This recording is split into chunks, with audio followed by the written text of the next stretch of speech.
Hey, everyone. Hi. So now we are starting our very first webinar of ScaleJet. I think that we will be waiting for people to join the webinar. And in a couple of minutes, we will be starting and sharing our presentations.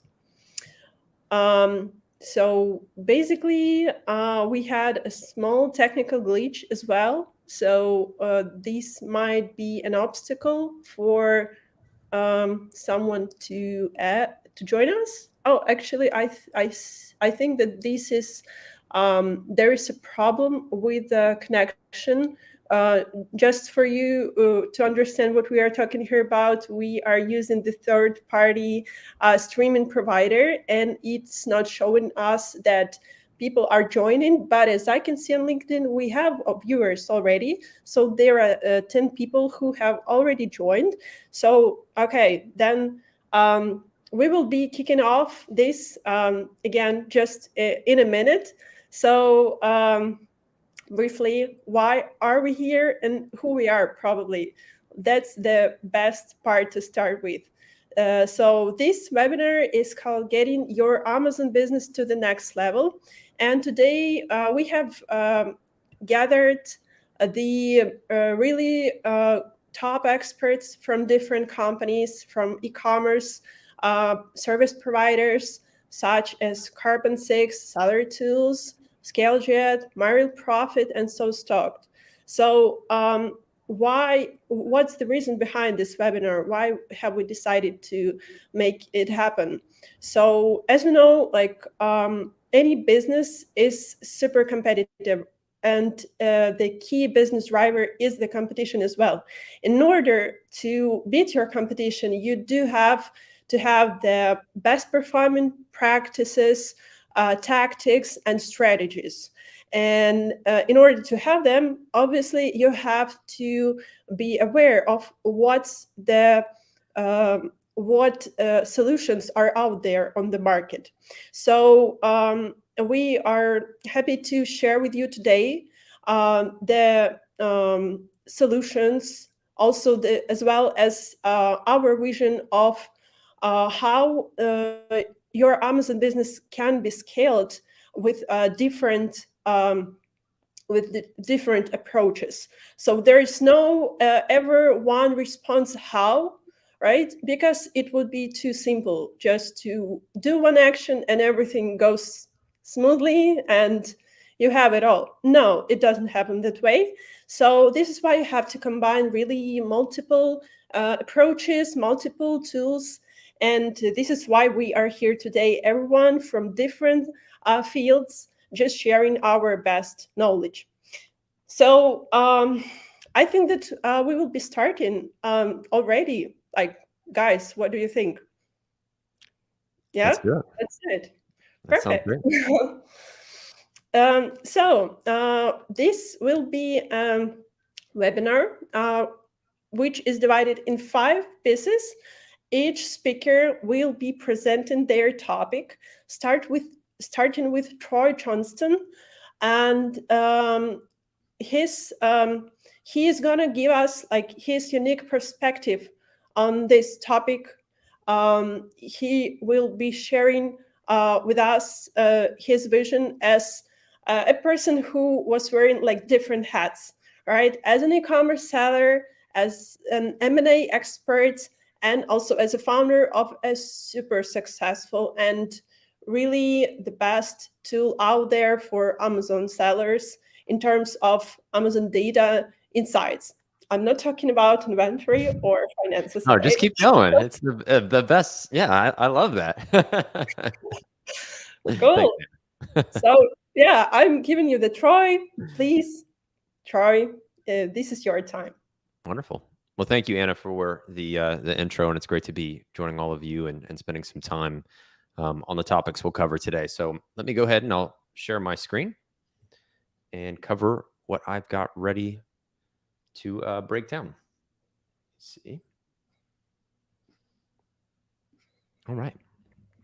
And again, thank you, Anna, for the intro. For those who haven't heard or seen me before, again, my name is Troy Johnston. As Anna alluded to, I've worn a few hats in this space. I've been a brand owner. I got started on Amazon in about 2014.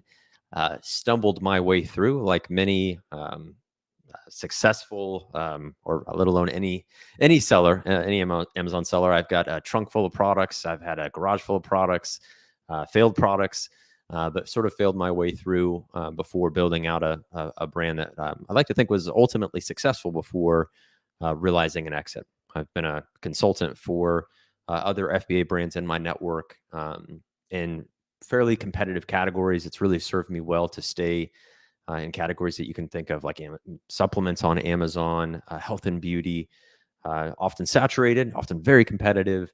But having that as part of my experience very early on really served me to stay sort of in the deep end, what was on the bleeding cutting edge of what works on Amazon, and how that informed a lot of my decisions in my own businesses. And so moving on from consulting, I connected with other Amazon sellers to spin up, as Anna very nicely says, one of the best solutions, SaaS solutions in seller.tools. As an owner and operator, really seeing and trying to inject that unique perspective of being a seller myself, scratching our own itch, really developing tools that we've always wanted and did want in our business. That was our ethos, and it really carried through in terms of the suite of tools that we ultimately developed. And then my role today is advisor, M&A advisor, effectively for Carbon 6, is really to cobble all of that experience and knowledge together and sort of get a lay of the land and identify ways in which we can acquire different solutions and tools for Amazon and e-commerce sellers, generally e-commerce sellers, to be able to isolate those opportunities, to evaluate shared objectives, and to realize those acquisitions in my capacity. And it's a really fun, as is the case in really all of these roles and capacity, it's a really fun sandbox to play in.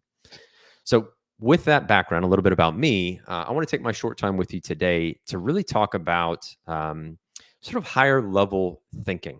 This isn't going to be very tactical. This is really more, how do you develop a North Star in your business to where you're making consistently good decisions? And it really is a guide. I think that North Star analogy is really fitting for what I had in mind for unpacking and taking, in many ways, a lot of my lessons learned. And it will help you. My hope is that it will help you to think about how to welcome exponential growth in your Amazon business.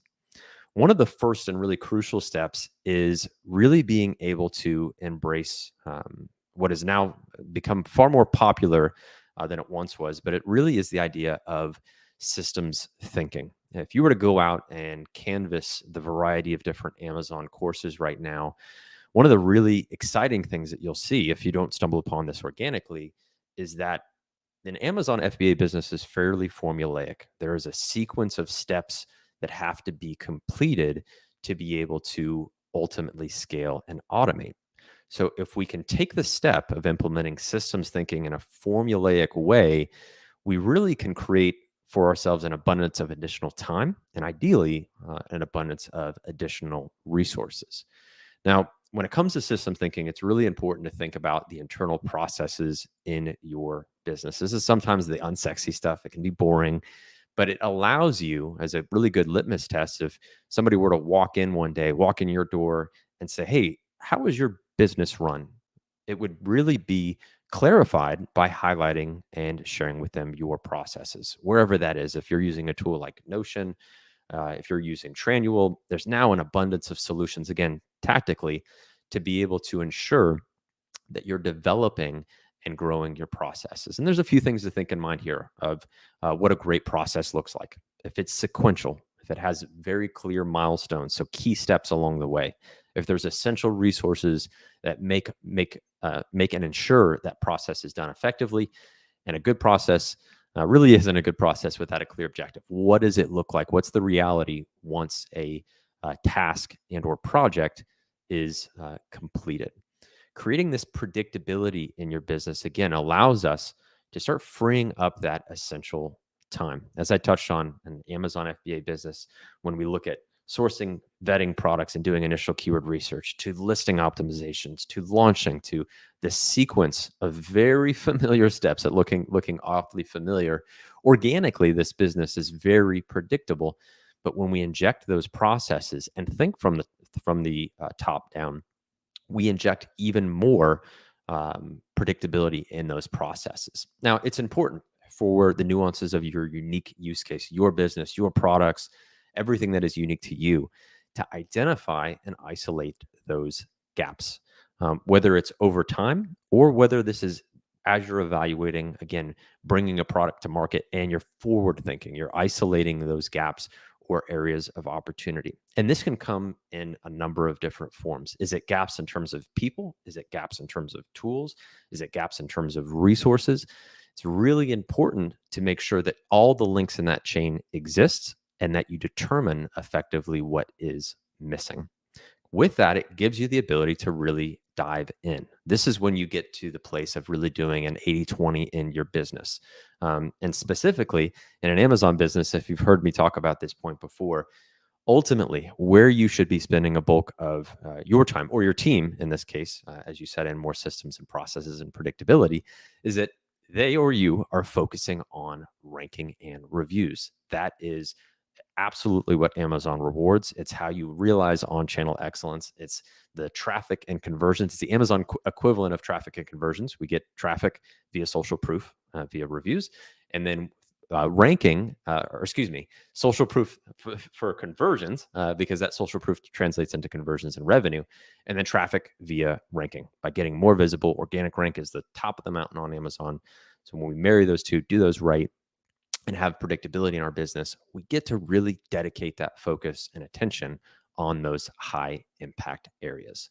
And this is where, again, we've got the latitude to welcome some high level decision making. One of the analogies I always like to give here is that up and slightly removed. This has been popularized in systems thinking, but what I always like to share is this idea at cocktail parties, or if you're networking, you're at an Amazon event, more often than not, you find that you can give really great advice. You can give people really cool insights, and you can sort of surprise yourself. More often than not, that's usually you just taking on that perspective where you're up, slightly removed, and seeing the lay of the land, seeing the whole board, and making better and more informed decisions. And that's why it's important to sort of first get your systems and processes locked in, and then welcome the ability to take full advantage of this high level decision making. Now, how are the different ways that this can show up? This is sort of the homework. I'm gonna share this as ideas that you can start unpacking, reading the right type of content and books, and really thinking about different ways that you can pull some of these big levers. Again, this is what I'm focusing on now with Carbon 6 on the M&A side of things, but let's explore a few of these topics together.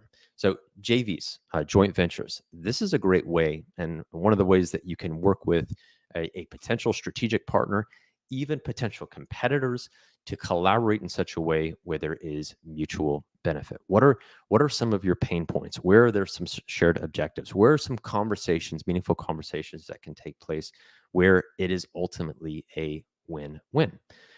In that same spirit, when you look at M&A, which culminates in both the idea of mergers. So is there a way that you can blend companies and organizations, or looking at acquisition? And obviously this can take the form of the acquisition of your brand, but also the acquisition that you can utilize, pull that lever for acquiring other companies, other assets that would be synergistic and part of your ultimate goals.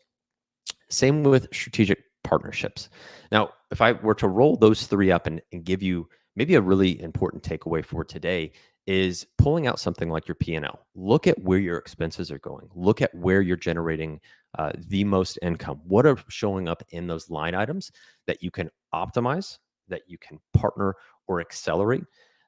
More often than not, where you're already doing can be very eye-opening to where you can focus some of the efforts on these biggest levers, and think about quick wins. This is again where tools really shine. SaaS solutions can often get ahead of what are your biggest expenses. More often than not, that shows up in things like payroll, paying for people power, can be a great investment, but there may be opportunities for you to shave a $40,000, $50,000, $60,000 salary and be able to automate through a SaaS solution. But really, that requires you to dive into your P&L, look and see where those cost saves may lie, and explore where there may be some opportunities from the tool end of the spectrum all the way up to seeking out and exploring strategic partnerships. And then last but not least, restructuring. This is really where you start to think about when you have that up and slightly removed perspective for that high level decision making, is giving yourself the latitude of not thinking you have to do the same thing every single day. That type of predictability may show up in your processes, but it doesn't need to show up in your high level decision making. That's really where you want to be in your business as a owner, removing yourself maybe from the operations. And this is where I use this phrase in this slide, the idea of orchestrating massive growth. You want to be the orchestrator, and you don't necessarily want to be the one playing a specific instrument and being key in the sound that comes out. But what you'll notice is these conductors that are leading orchestras can really take on a unique form. Some are more vibrant and are more involved with their different ways that they conduct, and others are more subtle. And that gives you, again, that latitude when you think about a lever like restructuring and again, deploying higher level decision making. So with that, I wanted to give you some ideas again to think about where you can start building up in your business, ultimately getting the core pieces right, creating that predictability, then welcoming that high level decision making, and then doing a little bit of discovery on those different levers that you can pull in your business. And thank you again for your time and attention. Thanks, Troy. I really loved what you have shared, and I'm pretty sure that everyone did. Guys, if you have any questions for Troy regarding the presentation or not, feel free to leave them. And at the end of the webinar, we will have the Q&A session where the speakers will be answering your questions. So please feel free to post them. We will be seeing them. We will see them here, but we will just get back to them at the end of the webinar. So thanks once again, Troy. And I think that the idea that you have shared, that the business owners are the ones who are orchestrating massive growth, this is like the perfect way to go to our next speaker, who is Oxana. Oxana, who is my co-founder of ScaleJet, our e-commerce recruitment agency. And I just want to give 5 cents for that, that we definitely agree that business owners are the people who should be working on their businesses, right? Not inside of them. And they should be managing people, or have managers who will be managing people, who will be creating that growth. So on that note, I think that, Oxana, I will give you your opportunity to start sharing. And yeah, this is your time. Please continue. And thanks, Troy, once again. Thank you so much, Anna. Thank you for presenting me. Thank you, Troy, for the nice intro also to our next topic. I don't know if you can see the presentation. Here we go. So yeah, we would like to, first of all, mention here that the topic that Anna said, that hiring and growing your team is sometimes the point, the key brick to scale your business. Why is that? Because you can do nothing without a team. Basically, normally it's one person who is starting the business, but then in order to do great things in business, you need a team of people. And that's why I would like to address the hiring topic today. I think that all of you guys are hiring right now, right? If you don't, it means that you just don't know. Because hiring is never-ending process. It's never-ending for the business, and the cost of hiring mistakes is very high. So one example that was recently shared at $1 billion Summit, that the cost of a hiring mistake is somewhere around 15 times the monthly salary. So the example was like for a 50,000 hire in a 6 months that didn't go well. So the estimated cost was that. And why is that? Because it's not only the cost where you invest money in the hire itself, but it's also the cost of poor decisions made by that hire that didn't work, and also the time of your managers, of your team working with the person. And also think about the frustration that it all brings. So today I want to talk about how can we make it predictable, how we make it 90% sure that it works out. Of course, 100% is not possible. There will be mistakes, but how to make sure that they are not that big amount of. So actually, there are some components of a successful hiring formula. And they are all here on this slide: plan, process, resources, vision, and values.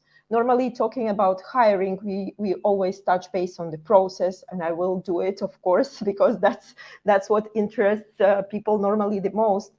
But I want to emphasize, I can't make this more important, this topic. You need to plan ahead.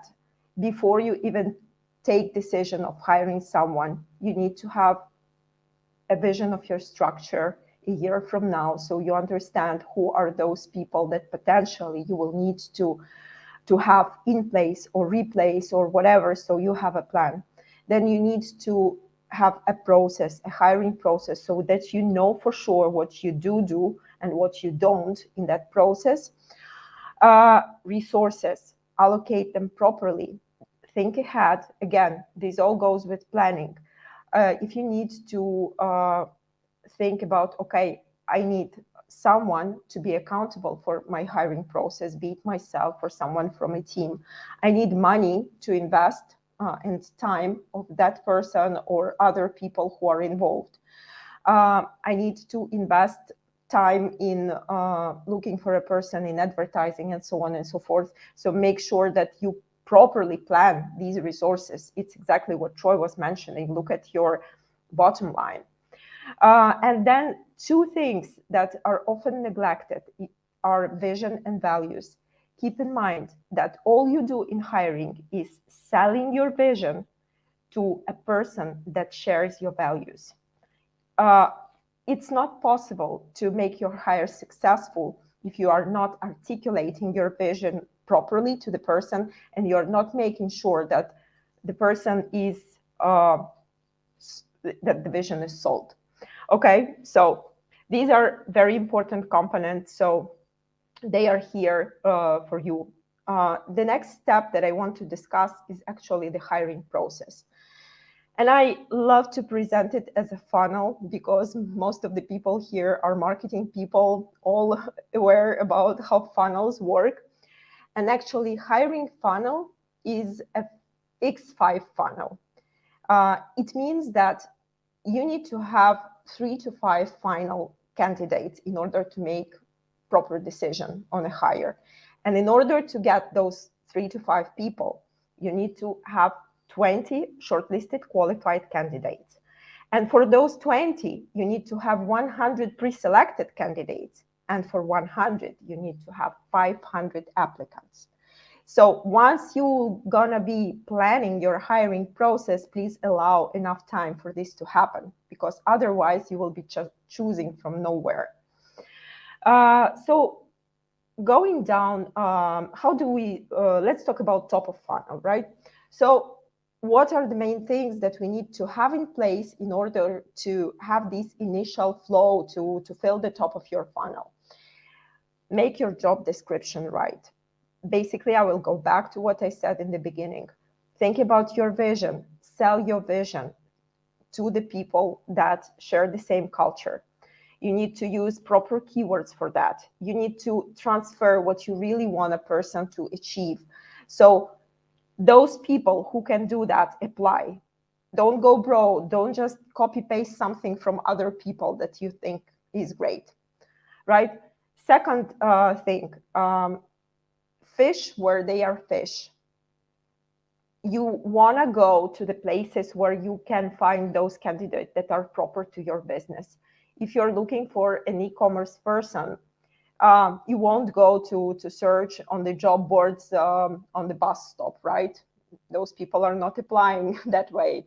You need to use your network, places where similar people are hanging on. Use special e-com job boards, remote job boards. By the way, we recently launched our job board, ScaleJet.com, where you can post your job for free and you can find applicants there. And also, don't be afraid to broaden your horizons. There are a lot of markets. Most of e-com players and sellers are hiring remotely, but broaden your horizons to other countries. We are partnering with Dell, and maybe some of you guys is present here. So they can help you with the compliance solutions in more than 150 countries. So basically, use that power of hiring not only in the place that you used to do it 1 trillion times. Okay, then you have your 500 applications. What's next? We need to go down the funnel. We need to pre-select the candidates that can potentially work.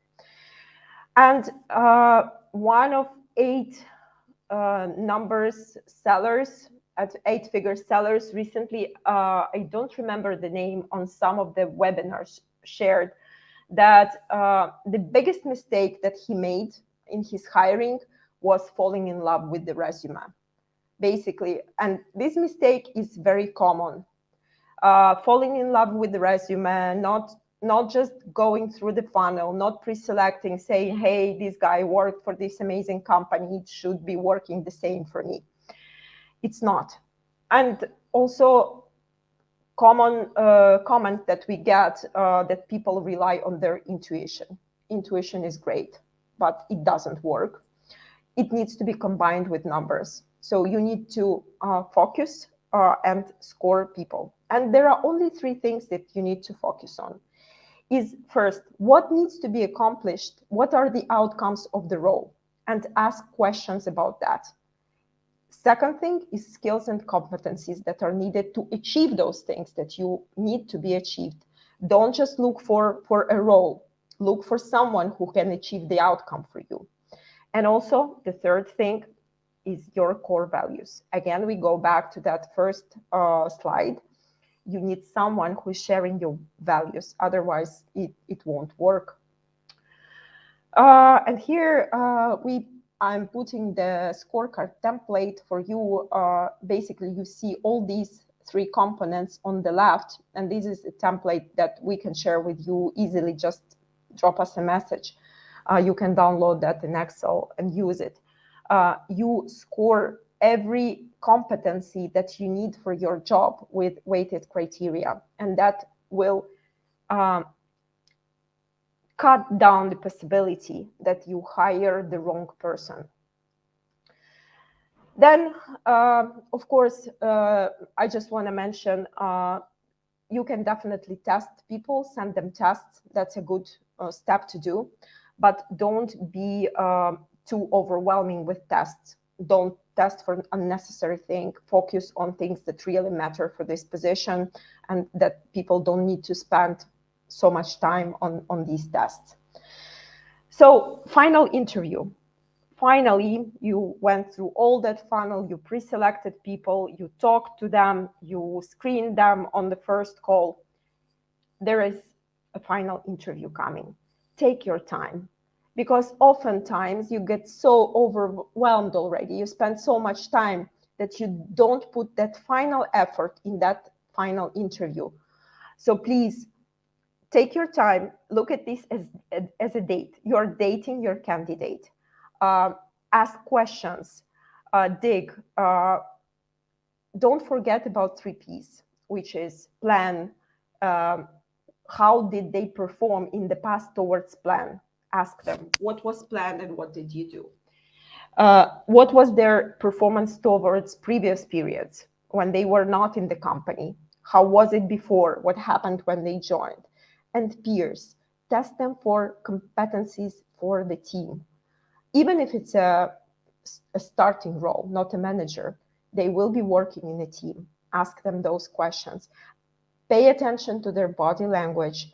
Make sure that the person you are talking to is challenged enough, but also the atmosphere is friendly. And last but not least, have a second opinion. It's great if you could come to that interview with another manager, HR, just a peer or a friend that you trust, so you can have that second opinion. Well, this is basically everything I wanted to briefly mention today. If you have still more questions, feel free to book a call with us. We love talking to our clients and helping them. Please feel free. Yeah, that's it. All I wanted to share today. Thank you, Oksana. This was also a very nice presentation, and thank you for sharing. Guys, if anyone has any questions for Oksana, again, about the presentation or about the topic, please feel free to leave as a comment. And now this is our time to move to our next speaker, whose name is Demian Lazurko. And who is Demian? For those who don't know, I doubt that there are such people, but still, Demian is the co-founder and CEO of My Real Profit. And My Real Profit is a financial analytics software for Amazon sellers. They have very successful cases already that you will find very interesting also for your business. So feel free to go to their website. By the way, they have just relaunched their updated website where you'll find a lot of interesting information. So feel free to go ahead and check it out. But this will happen over our webinar. But now we have the chance to hear Demian himself. So Demian, please feel free to continue. This is your time. Okay, thanks, Anna. Hello, everyone. Okay, let me share my screen. And it's full screen. Nice. So can you see my screen? Everything works? Yeah, perfect. Okay, great. So thank you so much for introducing me. Thank you so much for inviting me for this webinar. My name is Demian. I'm founder of My Real Profit. We are profit analytics for Amazon sellers. A little bit about my background. I'm working with Amazon for 6 years, even though I'm looking very young, but already a little bit. I started working as a bookkeeper. So I fell in love with Amazon, with all the reports. And so I went the head of finance. And this was the moment when I decided to create the software, My Real Profit. Okay, so my topic today is how to effectively utilize KPIs in profit analytics. And if you talk about scaling business, you have a lot of different strategies how to do this. And the main goal, the main result of all scaling is to increase your profits. Yeah, so the final result is profit.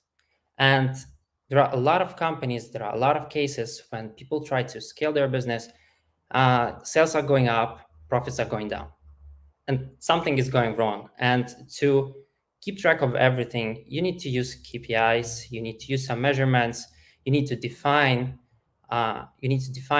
metrics that you will track during the growth of your business, so you understand your finances are healthy. Yeah, and today I'm gonna talk about 3 not so common but very important and, in my opinion, very easy to use metrics that can help you identify if you are going, if everything goes well with your scaling of the business, or something is going wrong. So the first one is return on investment, ROI, and it's not the usual one that we used to see, like advertising sales divided by spend. It's about your inventory. Yeah, it's about your product cost. Because if you run Amazon business, the first thing that you need to put your money into upfront before all the sales is inventory. Yeah. So this is actually your investment. For all Amazon sellers, e-commerce sellers, the biggest asset of their business is inventory. And having the calculation, the profit divided by product cost multiplied by 100%, we can understand how much each dollar that we invest into specific products give us back. So here we have an example. The product that made $12,000 in profits, the product landed cost, FBA landed, it's $20,000. So very simple calculation, we have 63%, 63.5%. And that means that each dollar that we invest into this product brings back us $1.64. And how can we use this? It's just, let's determine that we have a goal to grow 50% per year. So that means we need to have 50% more inventory. Yeah. And if you have ROI higher than 50%, most likely, not usually, but you will be able to fulfill all this inventory, buy this inventory using your business money. Yeah, you don't need, you will not, I hope you will not need to get additional financing. Yeah. So this is why ROI is very, very important. And also there are products that the profit margin looks not good, but the ROI is really nice. So, it should be with profit margin, the ROI. The next one is organic sales percentages. Sorry. So the organic sales percentages, you can use TACOS, total advertising cost of sales, or you can use ACOS. I personally love organic sales because it's so simple. You just have all your sales that you done organically. And like for almost every business, like a lot of businesses on Amazon, have their advertising sales are not performing, are not doing any profits. So it's working or break even is $0 in profits or with minus. So that means only organic part of your sales are making money to you. So as you can see here, I have an example. The account is doing $30,000 and 80% are from organic, 20% from advertising. We have $8,000 in profits. It's 27% profit margin. Then we decide to put more money into the advertising. Yeah. And we got $44,000 in sales. Our organic sales decreased. They're now only $12,000 and the advertising sales are $32,000. And the profit margins are more than 2 times lower. So, of course, everything depends on your strategy. Yeah, if your strategy is to increase your bestseller ranking, you wanted to have,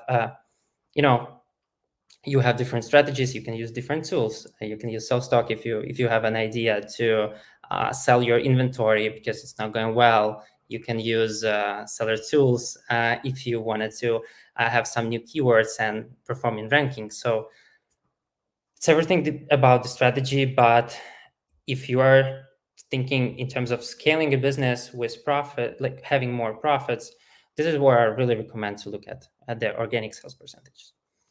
Next one as product refunds. If we talk about all expenses that are happening on our financial reports on Amazon, all of them are related to cost of sales. Like advertising, you invest money into advertising to get more sales. You need to pay for delivery. You need to pay Amazon seller fees, and the only transaction is refunds. That's when all your hard work that you do the advertising, you do the beautiful listings, all the stuff is getting returned, and you can lose a lot of money on this problem. Yeah, refunds. So let me make example two different situations. The first one, you have existing product and you decided to scale your business by investing more money into advertising. Yeah. And it's look like it's going well, but you find that your refund rates are significantly higher than it was recently. So what is the result? Most likely you are reaching the wrong audience. Yeah, for example, as we have here headphones, people are looking for the headphones with cable. You are selling wireless, you are getting returns.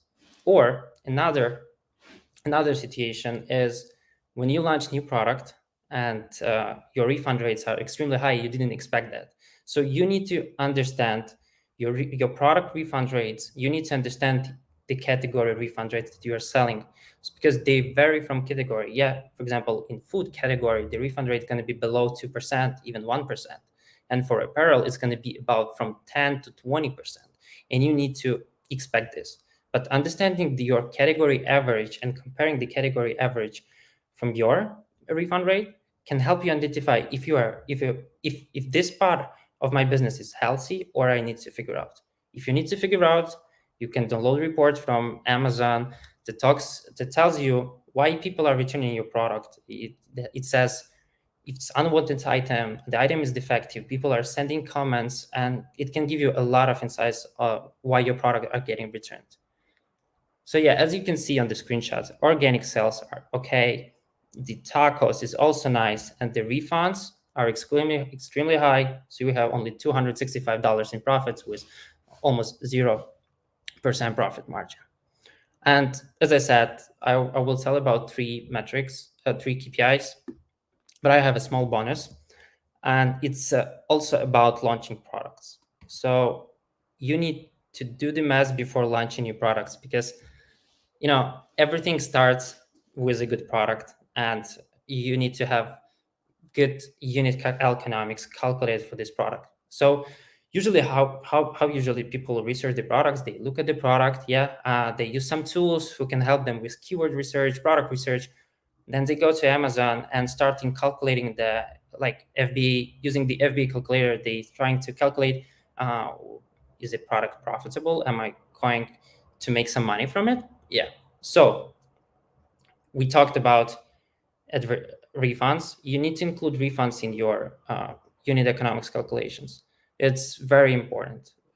And you need to understand that you're going to have advertising spend also. There is no products that are not advertised and are scaling, growing in sales.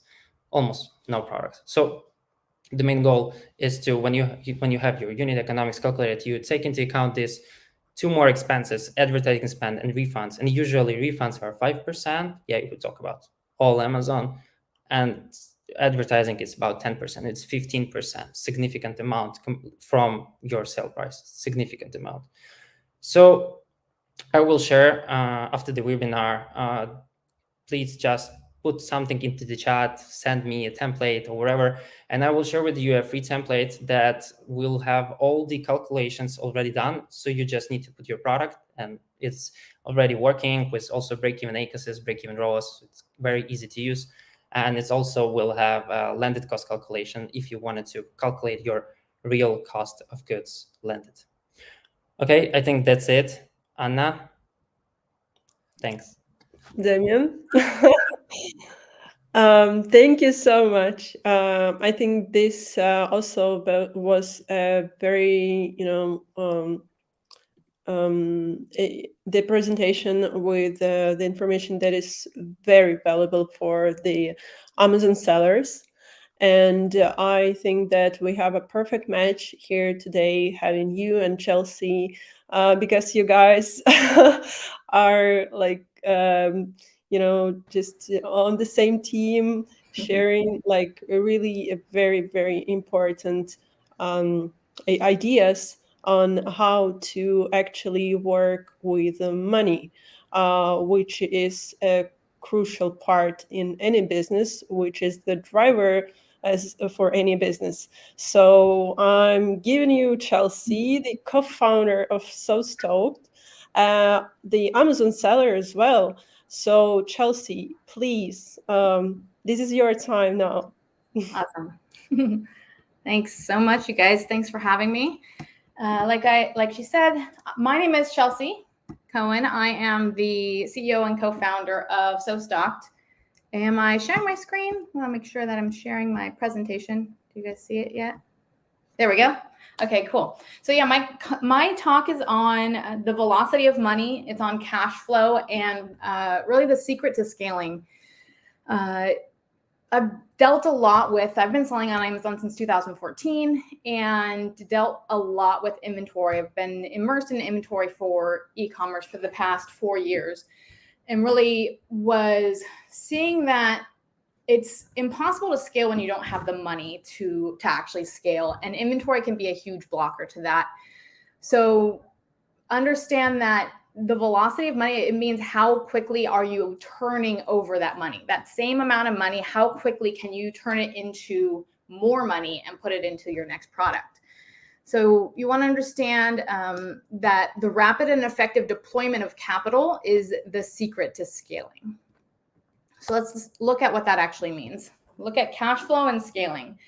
Imagine if you had $5,000 and for every dollar you spent, you were making 50 cents. That would be 50% ROI. Imagine you've got seller 1 and seller 2.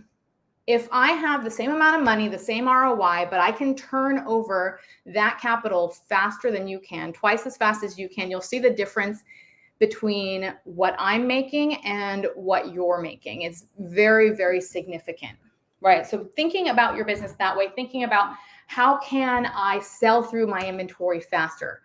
You don't want to buy so much inventory that it takes you 6 months, 8 months to turn it over, because the velocity of money is actually working against you in that way. Your money's all tied up. You're not utilizing it the right way.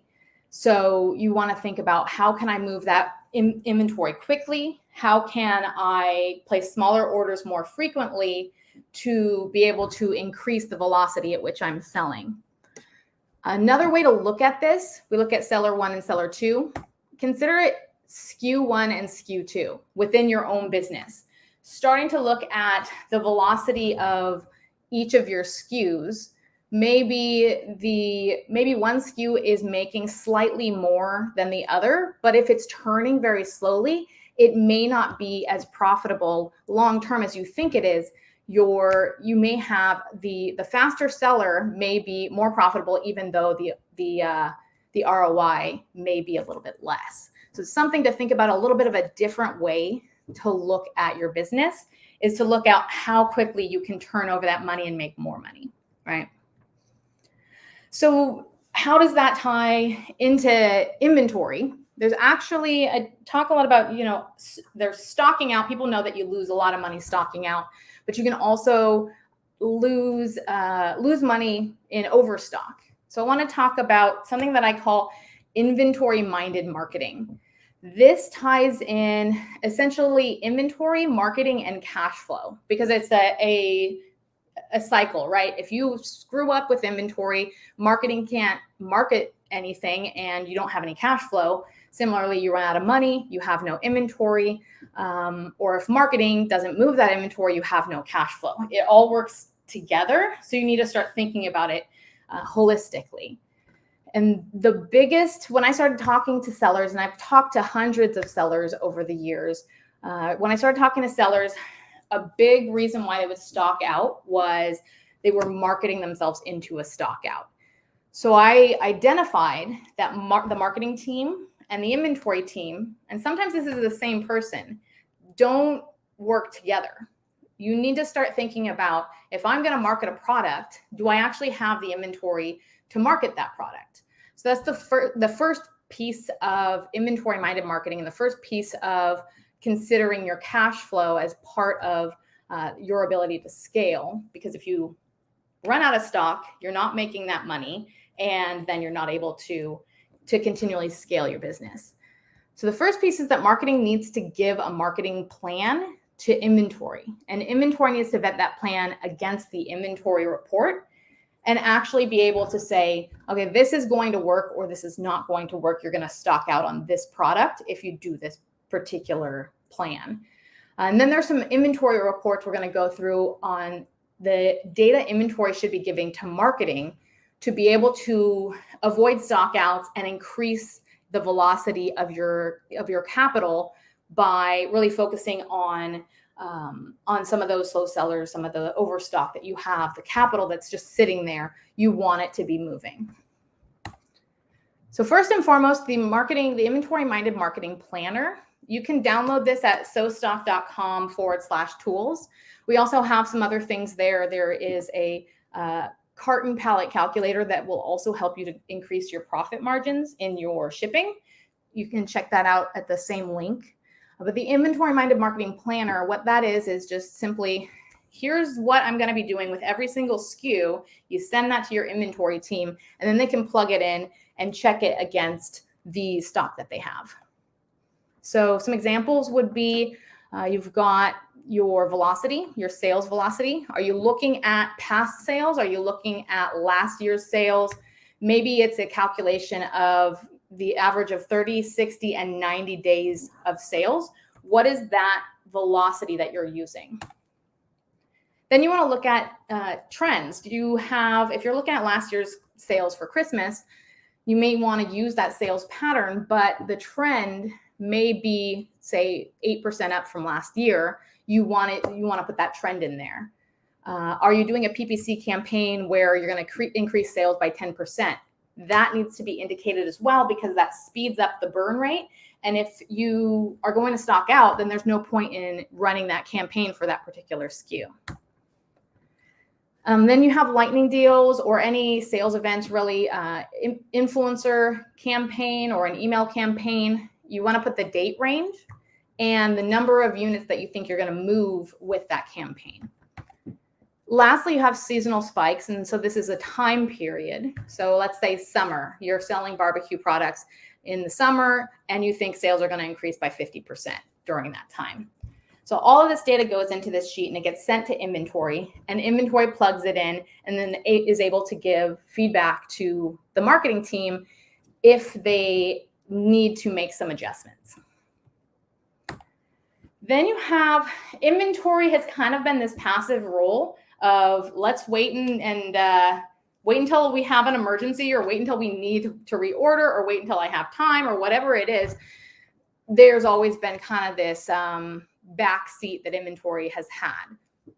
That role needs to change, and inventory needs to become more responsible and realize that they have a lot of influence over cash flow. They have a lot of influence over what marketing should be doing.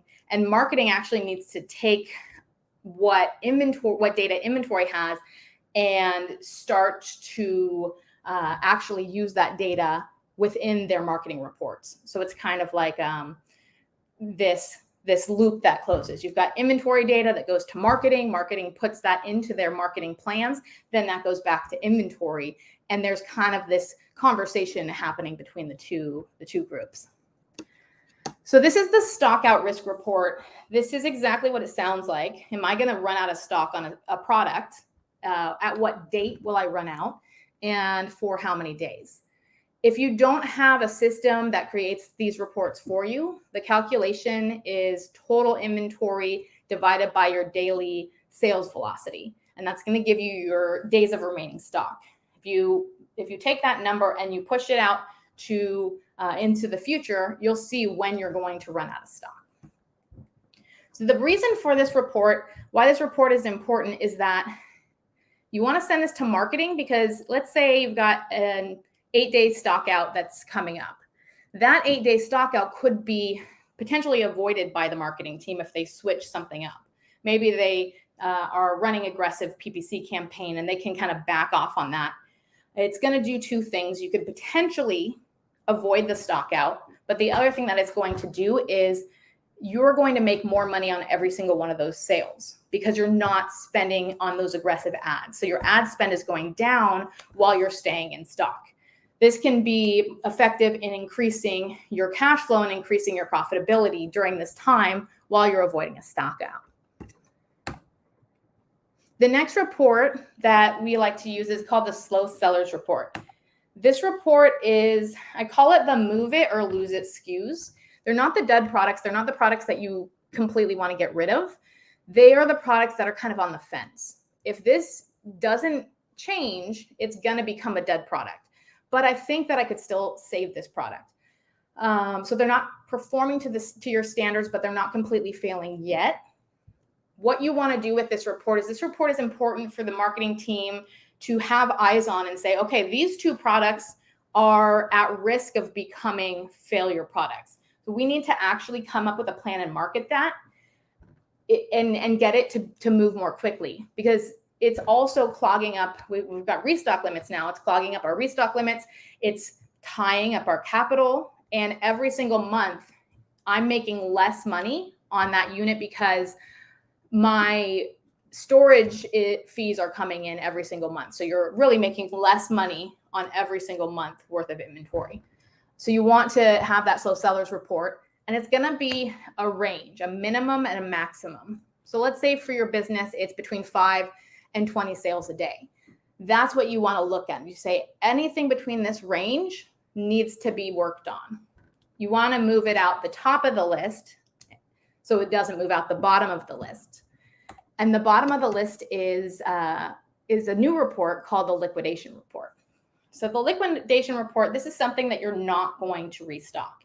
You're going to sell through it. You're going to remove it. You're going to try to get rid of it as fast as possible and get that capital back. You want to get that money back to put into a new product that's going to make you more money. This would be just a minimum. So you're going to do, let's say, under five units a day. Anything under 5 units a day, you want to move that as quickly as possible. You want to get that money back. You want to remove that inventory from the warehouse if you've got problems with restock limits, and you want to put that money back into something else. So this, of course, goes to the marketing team, and they should put this into their marketing plan. The last report that we have is called the overstock report. This report is just what it sounds like. It's the excess inventory report. So this would be, how many days of supply do I have? Do I have over 90 days of supply with this product? And often you'll get liquidation products on here, you'll get slow sellers on here, but you may also get best sellers on here too. The way to think about inventory, we talk about inventory as an asset. And when we look at our books, we see it's listed as an asset. But just like a house, it can become a liability if it starts costing you more than it's actually making you. It can become a liability if it's keeping you from sending inventory in, more best sellers into your Amazon FBA, if it's keeping you from being able to restock, right? So there's a couple of ways it can become a liability. So you need to, what you can do is start thinking about it a little bit differently. As if I have this huge amount of inventory, it can become an asset in that it can buy ranking and restock limit increases. Because if we can take that inventory and let's say focus on a specific keyword and get, increased ranking, because we have such excess inventory, we can spend that inventory on buying ranking. We can also, as we're increasing sales, that's going to increase our restock limits because Amazon sees that we need more room because we're selling more. So those are a couple of ways that you can start seeing it as an asset. You're also clearing space, you're avoiding fees, you're increasing your profit margin, and you're getting that capital back. One of the other ways to utilize it, one of the fun things is, I think, to look at the overstock report and look at the slow sellers report and see if you've got items the same SKU on both, because you have to get the slow sellers out the top of that list by increasing the sales and increasing marketing for that. If you also have excess inventory, then you're able to use that to buy that SKU's way out of the top of the list. All right, so this is, Troy talked about systems thinking. This is one of the ways you have systems thinking in regards to your inventory, in regards to your cash flow, and in regards to just a little bit of a different way of looking at your marketing.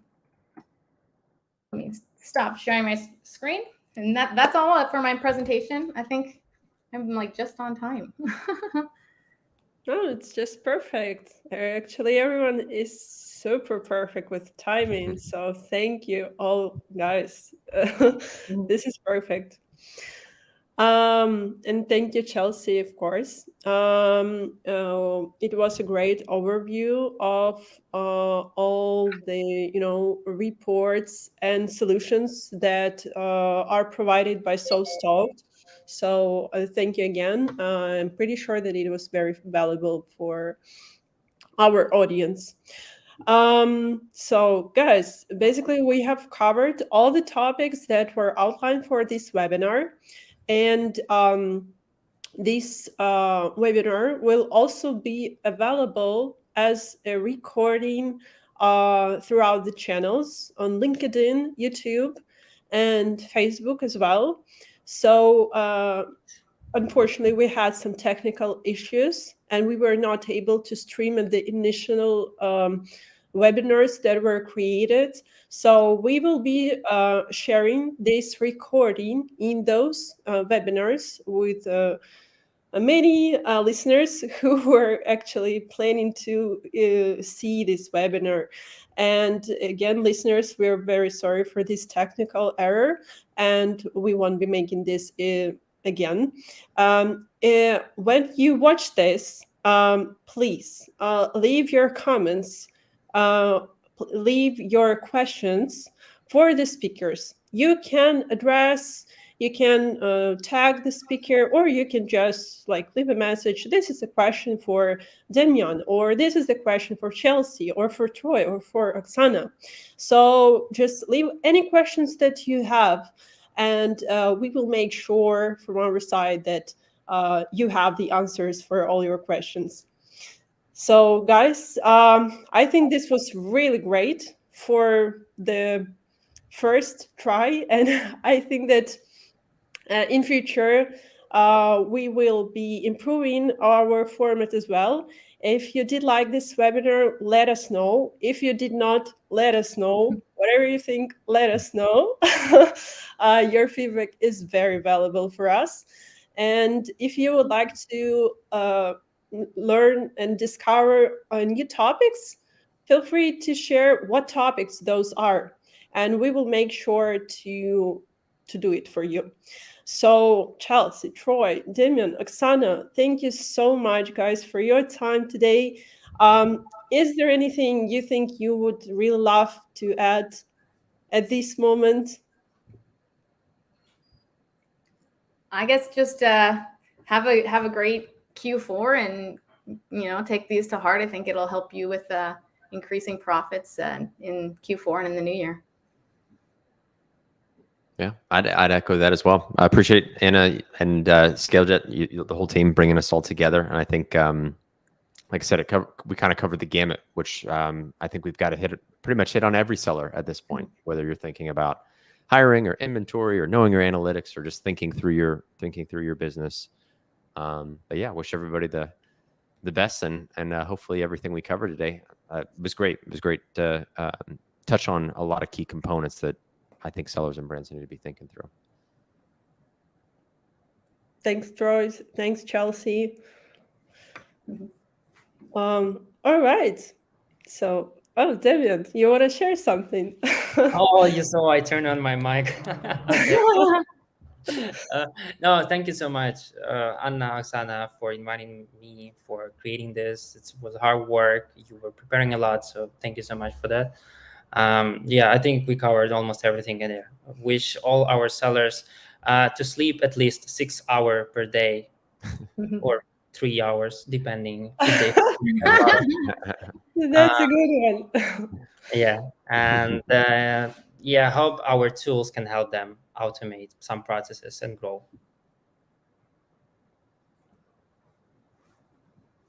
Yeah, and we will make sure that also all the sellers have people to run those tools as well, right? Because you should know how to deal with them.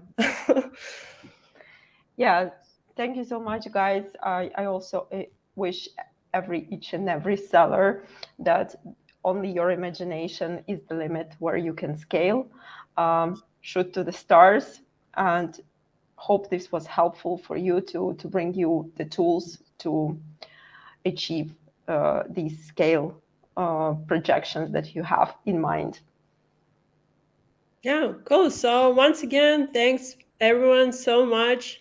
Feel free to connect with us, leave your questions, suggestions, and take care. And see you soon. Thanks, everyone. Thank you. Thank Thanks. you. Bye.